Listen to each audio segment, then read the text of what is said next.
明明我哋係識聽識講廣東話，去茶餐廳度叫嘢食都冇問題㗎喎。但係點解同屋企嘅老友記，即係爸爸媽媽、爺爺嫲嫲、公公婆婆去睇醫生，幫佢哋翻譯嗰陣，就好似雞同鴨講咁嘅？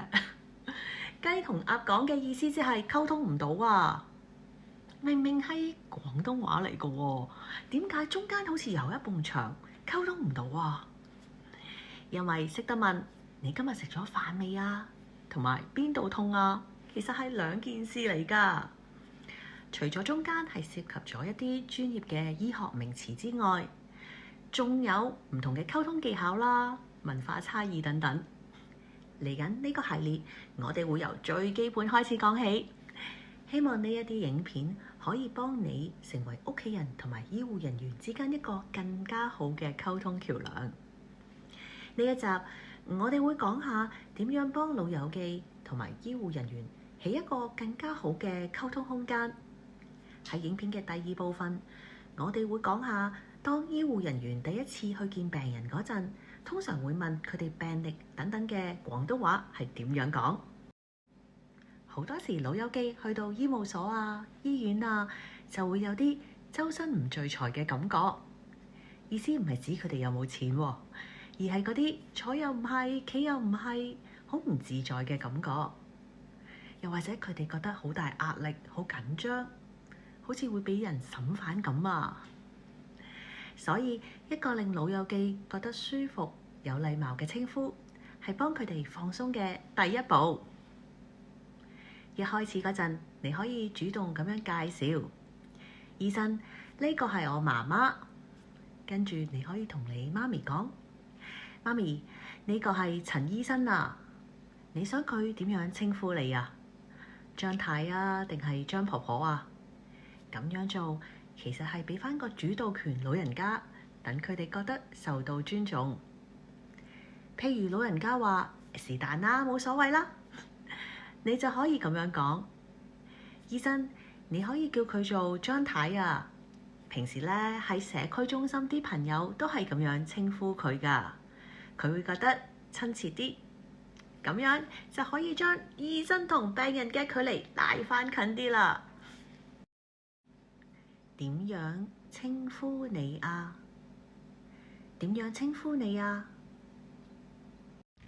好多老友記喺睇醫生嗰陣啦，都係停留喺頭痛醫頭、腳痛醫腳嘅階段。嘅意思即係啦，邊度出事啦就睇邊度得㗎啦。譬如我隻腳痛嘅，你淨係問關於我隻腳嘅嘢就得，唔需要問其他嘢㗎啦。所以當醫生問多啲關於病人嘅生活細節啊、心理健康嘅問題，譬如係最近心情好唔好啊、屋企有冇壓力啊，老人家就覺得好奇怪啊。又或者佢哋心入面咧就會諗，點解佢問咁多嘢？係咪喺度查家宅啊？查家宅嘅意思即係好詳細去問一個人嘅生活細節、背景等等嘅問題。其實最好梗係有一個專業嘅醫護翻譯人員幫手翻譯啦。但係喺現實生活入面啊，好多嘅診所都未必有咁嘅資源。同老人家睇醫生，翻譯嘅重任就落喺我哋呢啲唔專業嘅屋企人身上啦。所謂嘅唔專業係指我哋未必識得晒所有嘅醫學名詞，但係我哋做屋企人有嘅優勢就係我哋非常之了解老人家嘅日常生活。有陣時老友記啦，可能會驚屋企人擔心啦，又或者佢覺得會麻煩到醫生，甚至係怕食藥，所以咧唔將所有嘢講晒出嚟。譬如係腳痛，佢就話我隻腳冇事啊，但係你明明留意到佢成個禮拜行落樓梯都比以前慢，又或者係行路嘅姿勢唔同咗。你知道一啲可能會幫到醫生嘅資訊，呢個時候你應唔應該講出嚟啦？其實你可以喺睇醫生之前同老人家先溝通，又或者講出嚟之前問一問老人家，媽咪啊，我見到你行樓梯嗰陣呢，成個禮拜都要扶住埲牆喎。講出嚟話俾醫生聽嘅話呢，醫生可能會幫到你㗎。不如等我話俾醫生聽啦。如果呢個時候老人家話唔好講啊，唔準講啊，你個心一定好矛盾啊。究竟係應該尊重佢嘅私隱啦，定係為咗佢嘅健康着想，一定要踢爆佢啊？其實老人家話唔好，通常背後咧都有3個原因嘅。第一個原因係因為佢哋怕麻煩，佢哋驚講咗出嚟要做多啲檢查，又或者係怕食藥，佢覺得越講得多，可能醫生會因為佢嘅病情俾多啲藥佢食。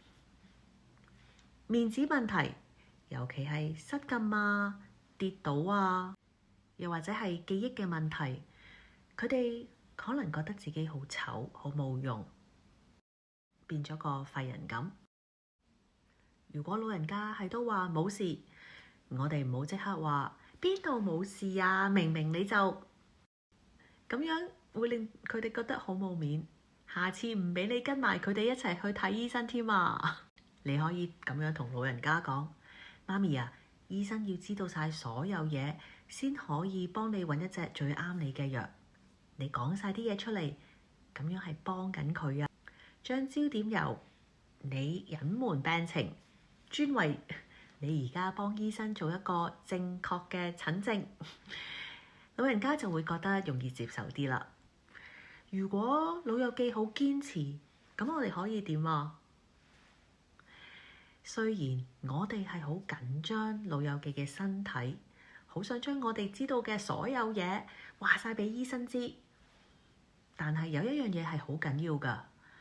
如果老人家係清醒有認知能力，我哋一定要尊重佢哋嘅意願。佢哋係有權為自己嘅醫療過程做出選擇，包括係講或者唔講一啲佢哋唔想講嘅嘢。我知道係好難啊。有陣時老人家唔想講，係因為佢哋暫時未準備好去面對病情。如果你硬係要踢爆佢嘅話，反而仲會破壞咗你同佢之間嘅信任同埋關係。老人家話：我真係唔想講啊。你可以退一步，同佢講：我尊重你。你覺得未係時候講，我係唔會代你同醫生講。但係你隨時準備好想話俾醫生聽，我係會幫你同醫生反映㗎。當然，尊重係有條底線嘅。如果涉及生命危險嘅，就一定要話俾醫護人員聽啦。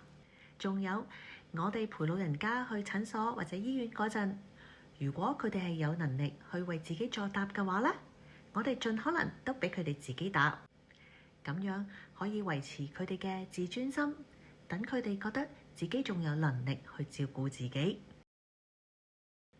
自尊心、自主權、個人意願、尊重、藥物敏感、食物敏感。而家食緊嘅藥，成藥即係唔需要醫生處方嘅藥，